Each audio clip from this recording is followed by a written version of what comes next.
And right now, our very good friend, Congressman Mark Green, who has announced he's resigning from Congress to go into the private sector, represents the 7th District of Tennessee. Welcome, Congressman Green. Hey, thanks for having me on. Well, look, I wanted to say thanks for all the great work that you've done. And look, you have had quite a career. Tell us first about, people may not know this, but you were the Army Special Ops doctor who interviewed Saddam Hussein after he was captured in Iraq. Tell us about that. Yeah, I got the unbelievable privilege to serve with 160th Special Operations Aviation Regiment up at Fort Campbell, and I was on the Tier 1 side, so I worked with the guys we can't technically talk about. But I did the mission, and I provided the medical coverage for it, and then got to interview Saddam for 6 hours the night we caught him. It was pretty crazy, to say the least. Yeah, it's quite an experience. I think you wrote a book about that. Also, then you went on, you were in the state Senate here in Tennessee, and you ended something called the Hall tax, which was, tax on interest. Tell us about that.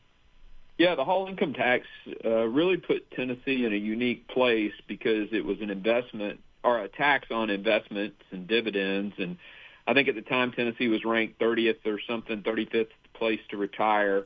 It took 2 or 3 years of working really hard with my colleagues, but repealed the Hall income tax. For second time in the nation's history, an income tax has been repealed. So that one was, I really enjoyed that battle and winning that battle. And it's helped a lot because a lot of retirees, more retirees have been moving to Tennessee. That's right. Now we're 5th, yeah, 6th in the country. You went on to Congress. You've been the chairman of the Homeland Security Committee, and you did something historical there with regards to impeaching a sitting cabinet member. Tell us about that. Yeah, I knew that, with such a thin margin, we had to be strategic about how we did it. So we created the 5 phases of how we would just present the whole thing to the American people and then present it to Congress. So the first thing was to present it to the American people, and it was taking a lot of time to show what everybody in the country knew was going on, but enough people didn't. And so we took some time, got a little heat for taking time, but we were successful. I mean, we impeached the first sitting cabinet secretary, had a good case against him, took it to the Senate. Of course, Chuck Schumer threw it in the garbage. Being a part of that process, leading that process, I had a great staff that just worked their butts off. It took about 6 months, but we got it done. So this Sunday, the 20th, is it like at noon or at any time? Is you're out of Congress then officially, right? Yeah, I think it's midnight that night. My last day is the 20th. So on the 21st, Governor Leahy will announce, I assume, hopefully on the 21st, the special election, and we'll get the seat filled. But we have 3 vacant Dem seats, and right now I think the goal is to get mine filled before those get filled. So now, how do you feel? What's your feeling now? I mean, you've had a career as a state senator, as a member of the House of Representatives, chairman of Homeland Security. Now you're going off in the private sector starting Monday. This kind of has to be a bit emotional for you. Yeah, it is. I spent most of my adult life serving the country. I was 24 years in various capacities with the Army, 6 years in the state Senate, now 6.5 years in the U.S. Congress. I feel a little bit like I always had an American flag in my backpack, in my rucksack. And now I'm going to go and actually serve the country in a different way. We're going to create a company that helps American businesses expand overseas and compete against China. The Belt and Road Initiative is taking allies from us from an economic standpoint, and so we've got to compete internationally. And I don't mean moving business overseas. That's the last thing I want to do. I want to bring business home closer. U.S. companies manufacturing in China, we want to get them into. If their business model doesn't support coming in the U.S., we'll get them to Guatemala. We'll get them to other countries in the hemisphere to shorten supply chains, create opportunity in Latin America. decrease pressure on our southern border. And so, I mean, I have a strategic focus to what I'm doing, but I'm starting my own company just to do that. Well, that sounds like quite a challenge. How did you decide that was what you wanted to do in the private sector?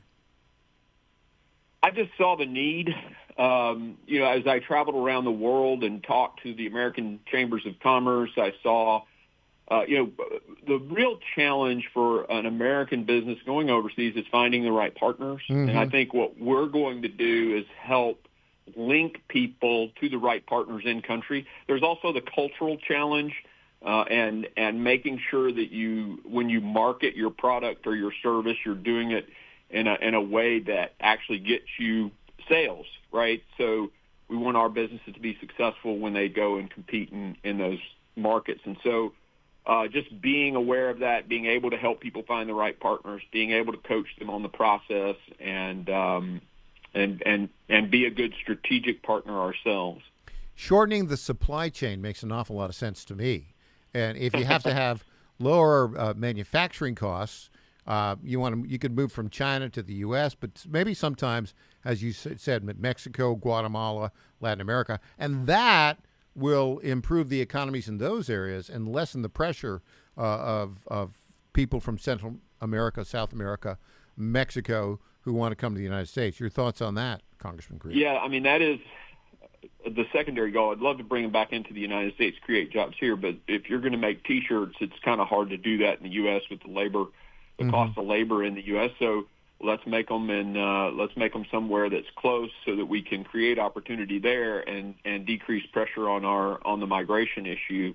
I think it was Biden who talked, or Harris. One of them was, let's go address the root causes, and then they never said anything about root causes. Well, the root causes are multiple, but one of them is opportunity, and this could be helpful.